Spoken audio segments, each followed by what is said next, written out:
Assalamualaikum and good day everyone. Thank you for joining us today. In this presentation, we will be discussing about our chosen policy, which is Zero Plastic Waste Policy. This video will explore the policy problem, its objective, implementation and evaluation to reduce plastic waste and move toward a more sustainable future. I hope you guys find it informative and inspiring. Before we dive into the main content, I would like to take a moment to introduce the members of our group who worked hard on this presentation. Each of us contributed to making this project possible. My name is Muhammad Ashraf bin Aziri and my number metric is 2024663184. And together with my friends, Aizzat Aiman bin Muhammad Azman, Putri Juliana Afa binti Megat Kamarul Zaman, Zamarul Aiman bin Zurimi, Muhammad Faiz Aiman bin Khairul Osman, and Siti Nur Hamimi binti Hamdan. Together, we collaborated to ensure that this presentation is both informative and engaging. Let's move to introduction. Plastic has revolutionized modern life due to its versatility, durability, and affordability. Since the 1950s, global plastic production has surged, surpassing almost every other material. However, this convenience comes at a significant environmental cost. Most plastic are designed for single use, leading to an alarming accumulation of plastic waste. Shockingly, only 9% of the 9 billion tons of plastic ever produced has been recycled, with the majority ending up in landfills, dumps, or polluting the natural environment. Malaysia, as a key player in the global plastic industry, hosts approximately 1,300 manufacturers. While this sector contributes significantly to the economy, it also presents serious environmental challenges. Malaysia ranks 8th among the 10 top countries with mismanaged plastic waste, highlighting the urgent need for effective policy intervention. Recognizing this issue, the roadmap towards zero single-use plastic 2018 until 2030 was introduced by Yeo Bee Yin, the Minister of Energy, Science, Technology, Environment and Climate Change at the time. This policy aims to transition Malaysia towards a cleaner and healthier environment through a phased, evidence-based and holistic approach involving all stakeholders. As Mahatma Gandhi once said, the earth provides enough to satisfy every man's needs but not every man's greed. This quote underscores the importance of responsible consumption and sustainable policies. The Zero Plastic Waste Policy is a crucial step in addressing Malaysia's plastic pollution crisis. Assalamualaikum and very good day to everyone. Today I will present on the issue that led to the creation of the Malaysian Zero Plastic Waste Policy. This policy was introduced as a response to the growing concern over plastic pollution, which has reached critical level and was starting to impact not only the environment but also health and economy. I will walk you through the main problem identified before this policy was launched, which include poor plastic waste management, low recycle rates, lack of alternative, weak enforcement, and more. The first issue is severity of plastic pollution. One of the most pressing concerns was the severity of the plastic pollution in Malaysia. According to a 2018 report by the Ministry of Energy, Science and Technology Environment and Climate Change, Malaysia generate around 0.64 million tons of mismanagement plastic waste. Of this, an estimate 0.40 to 0.37 million tons may have entered the ocean. This problem put Malaysia among the top 10 countries in the world with the poorest plastic waste issue. We could see the effect in many areas. For example, beach in the tourism destination like Pollution and Langkawi were often lifted with the plastic debris, affecting not just the environment but also tourism. The Klang River, which flow into the Strait of Malacca, was found to be one of the most polluted rivers, received thousands of tons of plastic waste each year. Clean-up efforts were made, but they were not enough to stop the continuous dumping of plastic from nearby community and industry. The second, low recycle rates. Another major issue was Malaysia's low recycle rate.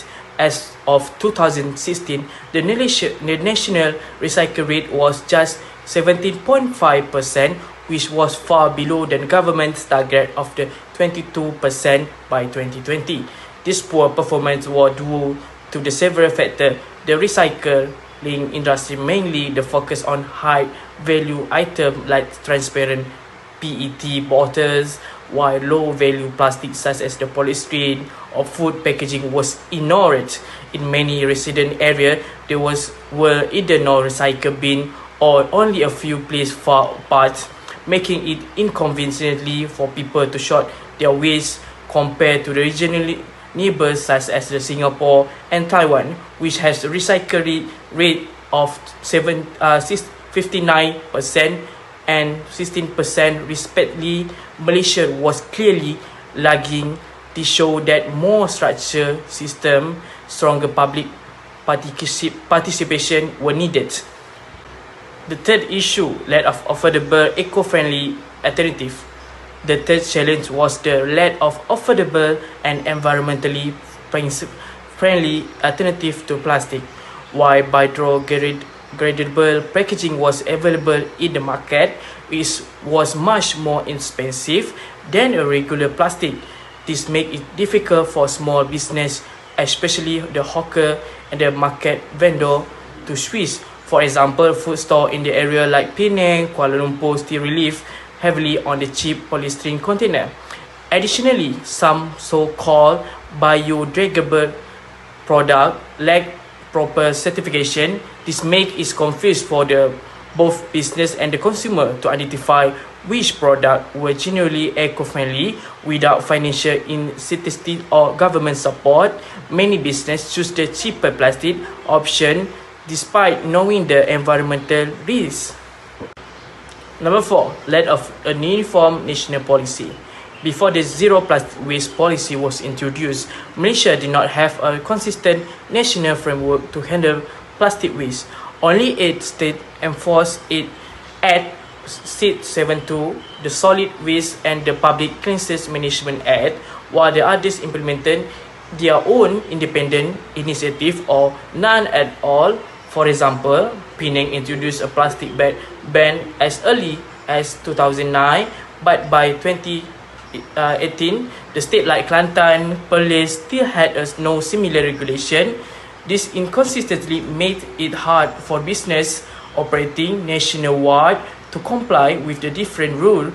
Retail chains had to adapt to various local laws, which increased their operating costs and caused confusion. It became clear that a centralized policy was needed to standardize the regulation across all states. Number 5, lack of public awareness and behavioral change. Public awareness was also a critical issue, although surveys show that 89% of Malaysia were aware of recycling program, but only 68.8% actually practice recycling. This gap was caused by a lack of convenient facility, weak initiative, and limited trust in the waste management system. For example, many apartment buildings did not provide separate recycle bin. Also, environmental education in school was often limited to theory and lacking practical initiatives like recycling club or compositing project. Without consistent public engagement, it was difficult to change people habit and build a culture of sustainability. Number 6, weak enforcement. Weak enforcement was a big problem. Many local councils lack the manpower and resource to enforce plastic ban and monitoring illegal dumping. In the rural area at night market, vendors continue to use a single-use plastic bag even after the restoration were announced, simply because there were not officers to enforce the law. In a place like Jempol, Gua Musang, open dumping on the plastic was still common without regular monitoring and legal action. People felt not pressure to change their behavior. In fact, some schools and small business were not even aware that a ban existed due to a poor communication from the local authority. Number 7, inadequate infrastructure for biodegradable waste.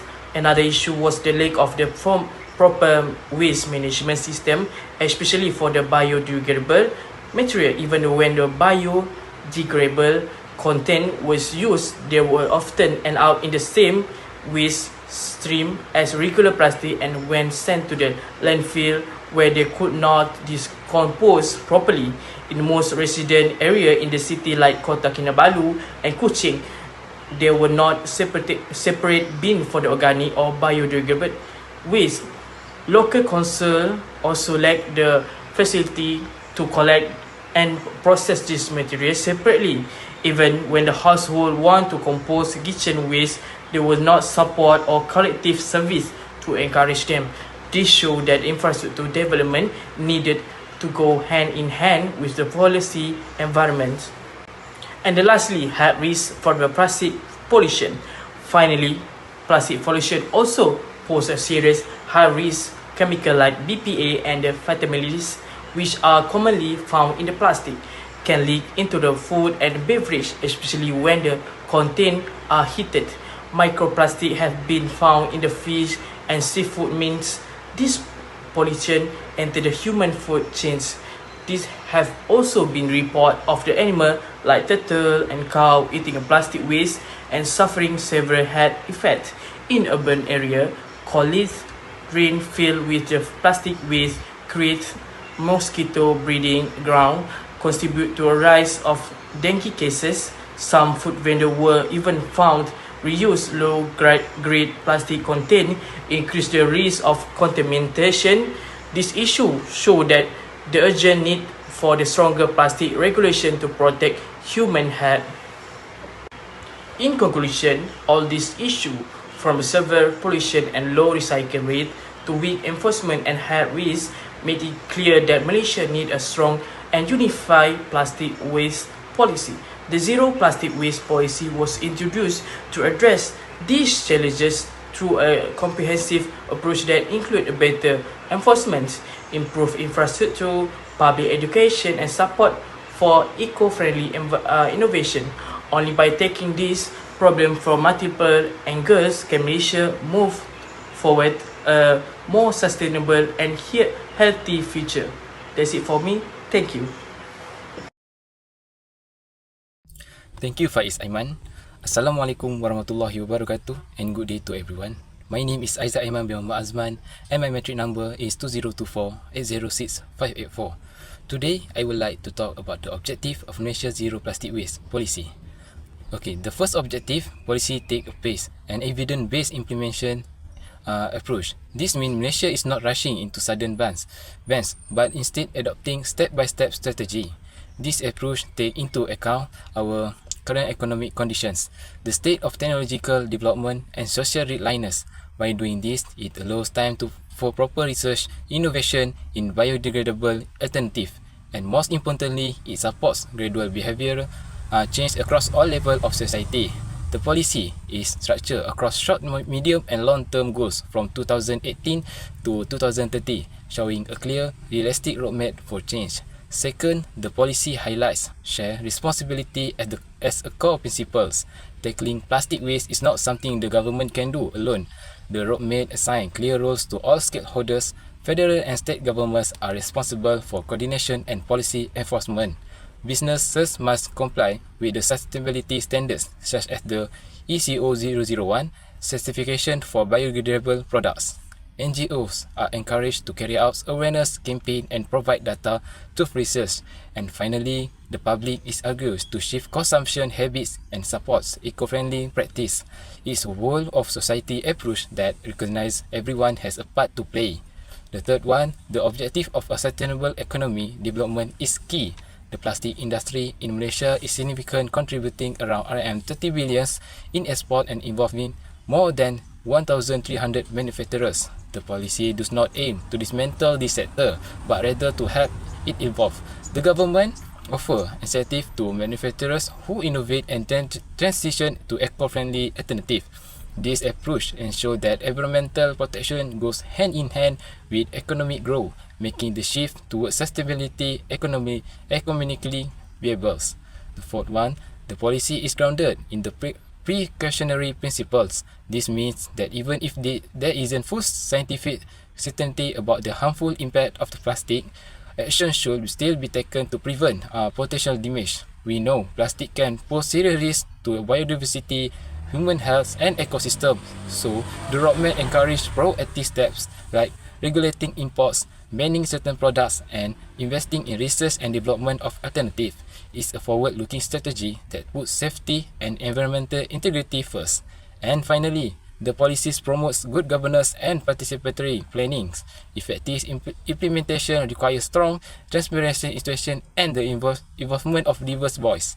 To achieve this, the roadmap introduced several governance mechanisms such as the joint ministerial committees and various steering committees to coordinate efforts at both federal and state levels. Additionally, the process includes public consultation, technical workshop, and CEPA programs standing for communication, education, and public awareness to ensure inclusiveness and accountability responsive to local needs. Together, these five objectives form a comprehensive strategy that balances environmental protections, economic developments, and social inclusion on Malaysia's journey to zero plastic waste. Next, I will pass it over to the next presenter, Siti Nurhamimi. Assalamualaikum warahmatullahi wabarakatuh. My name is Siti Nohamini binti Hamdad. My metric number is 2024250732. I would like to present the point about the policy strategies. First strategy that used by the Malaysian government to reduce plastic consumption is the implementation of price-based instruments to influence public behavior. Price-based instruments are policies that use costs to discourage environmentally harmful behavior and encourage sustainable alternatives. This method is used in environmental policy because it is directly impact consumer decision-making at the point of purchase. A clear example is the pollution charge on single-use plastic bags, which is applied by state governments at its premises, such as supermarkets and convenience stores. The charge often 20 cents ringgit per bag serves as a small but effective financial deterrent that encourages people to bring reusable bags instead. Research shows that after the charge was implemented, more consumers began to adopt reusable bags and reconsider their plastic use, referred to Zainuddin et al. 2021. According to Ahmad Nazim 2020, the introduction of this pollution charge also influenced retail chains to promote alternative bag usage through visual gas and forms at cashier counters. This policy not only promotes responsible behavior but also reflects the government's strategy to gradually shift public habit to accessible and measurable actions. Besides pricing strategies, the government also targets small daily habits to curb unnecessary plastic use. Habit-based intervention are policies designed to interrupt automatic behaviors and encourage more conscious actions. These strategies are effective in areas where convenience often leads to waste. A relevant example is the Throw on Request policy, which to ensure that plastic straws are only given when customers specifically ask for them. This policy interrupts the routine practice of handing out straws with every drink and makes customers pause and decide whether they really need one. According to Aizzat 2019, this simple change significantly reduced straw use and showed that minor changes in service routines can lead to meaningful reduction in waste. Wagner and 2018 also support this, stating that default choice modification is an effective behavioral tool to reduce unnecessary plastic consumption. By addressing this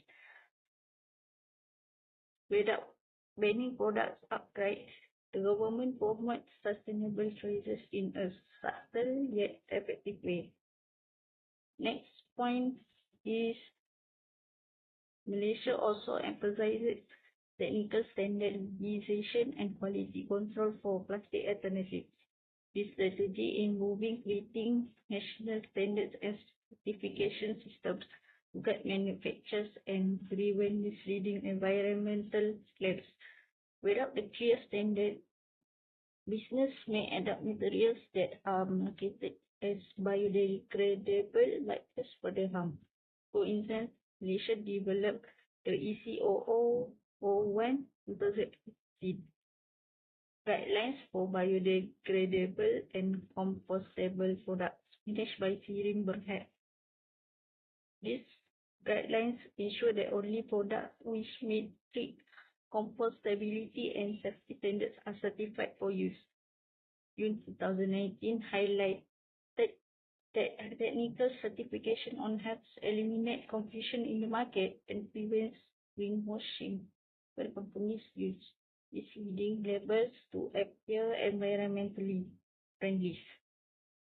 Study by Azman 2022 emphasized the importance of continuous testing and regulatory enforcement to verify whether the material degrades under Malaysian climatic conditions. In conclusion, by setting clear guidelines and quality benchmarks, the government ensures that the shift to alternative is scientifically sound and credible. Education and awareness campaigns are another essential part of the government's strategy aimed at building long-term behavioral change. This program works by providing knowledge, promoting shared values, and encouraging active participation.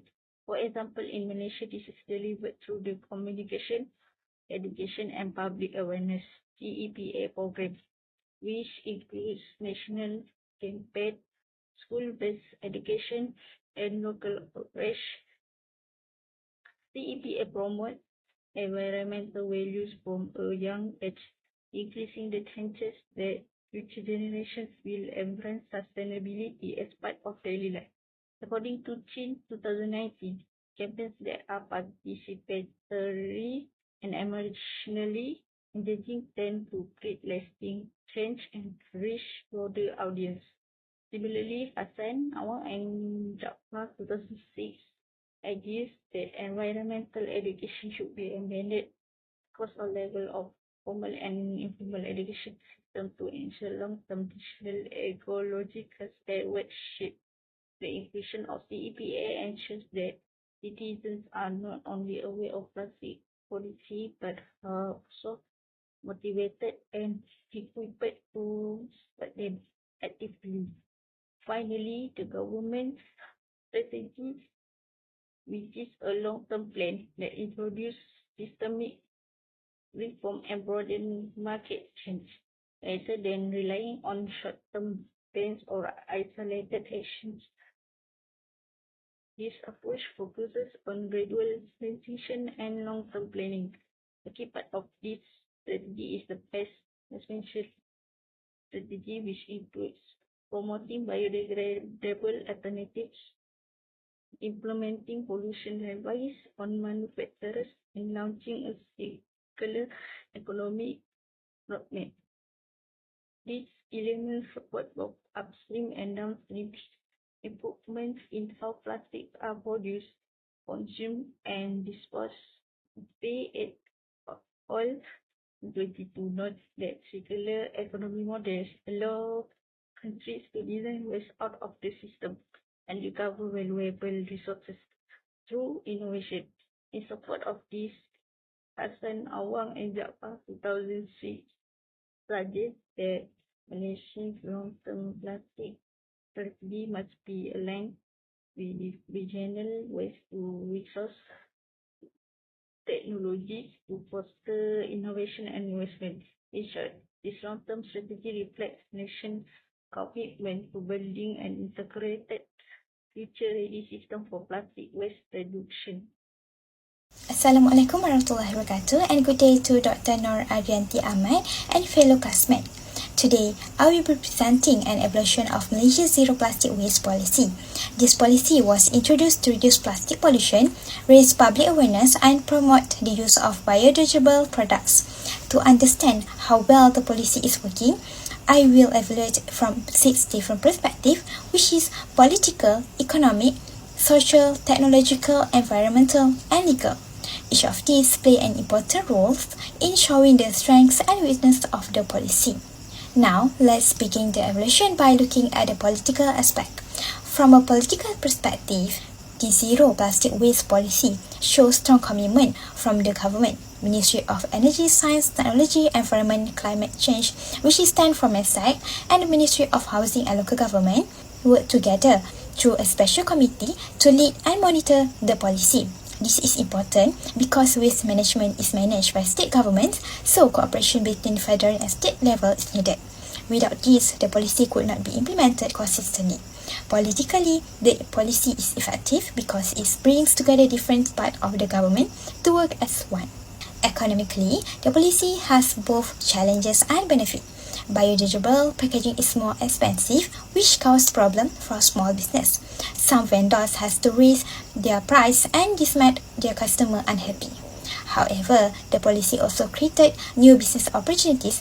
The government supported innovation by giving funds and grants to companies that make eco-friendly products. So this policy is helpful for the economy in the long term, but small business is still more financial support. On the social side, the policy helped raise awareness through the CEPA program. It included school activities, national campaign, and social media message. For example, the No Straw by Default campaign received good support, especially from youth entity. However, in rural areas and among older generations, awareness is still low. Some people still ask for the plastic bag because they don't feel responsible, so socially the policy is working, but more education is needed to reach everyone. When looking at the technology, the policy support innovation by funding research on biodegradable materials. It introduced the ECO001 testing kit to make sure eco products meet national standard. Local universities also receive fundings and develop affordable alternatives like cassava-based bioplastic. This helps prevent fake eco-products and support green industry growth. So, from a technological view, the policy is very effective in encouraging safe and quality innovations. In terms of environmental impact, Malaysia had serious issues with plastic waste entering rivers and oceans, harming marine life and affecting tourism. The policy introduced pollution charge, public campaign, and promote reusable items. Many supermarkets now use fewer plastic bags and more people are joining clean-up programs. This action shows that people's behavior is slowly changing. Environmentally, the policy is highly effective because it helps protect nature and reduce pollutions. Legally speaking, the policy is supported by new laws and guidelines. It included pollution charge and strict rules for selling biodegradable products. However, enforcement is still weak in some areas. For example, some night markets still use plastic bags with no penalties and monitoring by local authorities is limited. So legally, the structure is there, but enforcement and communication must be improved to make the policy more effective. In conclusions, the zero plastic waste policy has shown strong political support and created important opportunities for economic growth and innovation. It has helped raise public awareness and encourage better environmental practice. However, there are still challenges, especially in supporting small business, reaching all social groups, and enforcing the law consistently. Overall, the policy is effective but needs ongoing improvement to achieve its full goals. Assalamualaikum and hi everyone. Let me introduce myself first. My name is Aiman bin Zurimi and my metric number is 2024419098. Today I will be discussing on the recommendation on how Malaysia can enhance its plastic waste management efforts by learning from successful international models. While Malaysia already has a roadmap for addressing plastic pollution, there is still room for improvement. Countries like Germany, Japan, South Korea and Sweden have implemented highly effective systems that Malaysia can adopt or adapt to strengthen its own strategy. By exploring their approaches, Malaysia can become more efficient tackling in plastic pollution and move toward a more sustainable future. The first recommended method that Malaysia can improve is the Deposit Refund System (DRS). This system rewards individuals for returning used plastic bottles by giving them a small refund. Germany has been especially successful with this model, reaching a plastic recycling rate of over 90%. In Malaysia, some state and private companies have introduced reverse vending machine (RVM), but the system remains limited and inconsistent. To enhance its effectiveness, Malaysia should expand DRS to every state and make it compulsory for all supermarkets and petrol stations to install RVM. This machine should accept not only plastic bottles but also cans and glass bottles. In Germany, consumers can return their bottles at supermarkets and immediately receive their refunds, which strongly motivate recycling. If Malaysia adopts a similar compulsory system and raises public awareness through education, participation will likely increase and plastic recovery rates will improve. Another valuable approach is Japan 3R principle: reduce, reuse and recycle. Japan has succeeded in managing waste largely due to its strict waste separation rules and strong public campaigns. Although the 3R concept is known in Malaysia, many people still do not separate their waste. To address this, the Malaysian government should make waste separation at home and in school mandatory. For example, Japan provides residents with different color bag and clear instruction for sorting plastic, glass and paper before collecting day. Malaysia can implement a similar system by distributing color bins to households and providing educational material. Furthermore, adding environmental education to the school syllabus will help instill recycling habits in students from an early age. Consistent public campaigns using TV, social media and community events can also help raise awareness and encourage people to take responsibility for plastic reduction. Then, South Korea offers another powerful example, particularly with its volume-based waste fee, VBWF system and investment in waste-to-energy WTE facilities. The VBWF system, introduced in 1995, requires households to purchase specific garbage bags, essentially charging them based on the amount of waste they produce. This has proven to be effective in reducing overall waste and increasing recycling rates. In Malaysia, however, waste disposal costs are often covered by local authorities, which provide little incentive for households to minimize waste. To address this, Malaysia should adopt a nation VBWF policy that holds individuals accountable for the waste they generate. In addition, South Korea has developed 35 WTE plants that convert waste into energy use for district heating. These facilities have reduced reliance on landfills while contributing to energy production. Malaysia is still in the early stage of WTE development with limited infrastructure. By investing more in this area, Malaysia can improve its waste management capabilities and promote a circular economy. And for the last one is Sweden's model emphasizes the importance of standard producer responsibility (EPR). Under this system, producers are responsible for collecting and recycling the packaging they produce. This encourages companies to design packaging that is easier to recycle and to support efficient recycling system. Malaysia has introduced some EPR programs, but most are voluntary and enforcement is inconsistent across industries. To strengthen this, Malaysia should make EPR mandatory for all producers. Additionally, investing in advanced recycling technologies like Sweden's Site Zero facility, which can sort and process various types of plastic, would significantly improve recycling rates. Sweden also uses near-infrared NIR sorting machine to quickly identify and separate plastic from household waste, reducing greenhouse gas emissions. Malaysia currently lacks this level of technology, which limits its ability to recycle efficiently. By modernizing its facility and enforcing EPR regulation, Malaysia can move closer to achieving a zero plastic waste goal.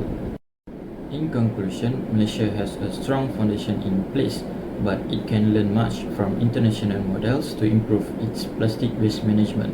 By adopting and adapting successful practice like Germany's DRS, Japan's 3R principle, South Korea's VBWF and WTE system, and Sweden's EPR and recycling technology, Malaysia can significantly enhance its recycling rates, reduce plastic pollution, and build a more sustainable society for the future. Thank you. For the conclusion, the zero plastic waste policy is both effective and necessary, but its long-term success relies on sustained political will, comprehensive enforcement, and inclusive participation from all sectors of society. The policy's implementation extends beyond environmental benefits, influencing economic innovation, public behavior, and Malaysia's global reputation in sustainability. With continued improvement, the roadmap can serve as a model for responsible plastic waste management across the region. However, the evaluation also highlights important consequences and implications. Inconsistent enforcement, limited support for small businesses, and uneven awareness in rural areas may slow the overall impact of the policy if not addressed. These gaps imply that policy success depends not only on government action but also on cross-sector collaboration and the public engagement. The recommendations, drawing from global best practices such as Germany's deposit refund system, Japan's 3R education, South Korea's volume-based waste fee, and Sweden's extended producer responsibility suggest that integrating international strategies can enhance Malaysia's effectiveness in achieving a circular economy. A critical evaluation of Malaysia's zero plastic waste policy reveals that it is a well-structured and forward-thinking initiative that effectively addresses the pressing issue of plastic pollution.